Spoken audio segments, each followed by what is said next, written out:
Halo guys, jumpa lagi di channel YouTube M Riyadi. Sekarang kita berada di puncak Gunung Georute, merupakan salah satu lokasi wisata yang berada di Kecamatan Jaya, Aceh, Kabupaten Aceh Jaya.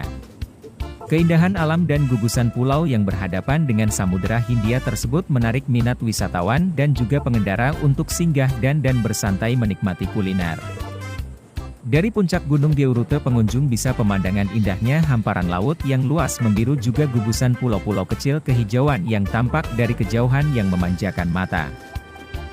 Bukan hanya pemandangan yang elok, di puncak Gunung Georute juga ada warung yang menyediakan berbagai macam kuliner ringan seperti mie instan dengan sensasi yang berbeda. Penikmat mie akan disuguhi pemandangan puncak Georute yang indah. Oke guys, terima kasih udah menonton. Jangan lupa like, komennya, dan di subscribe channel YouTube M Riyadi.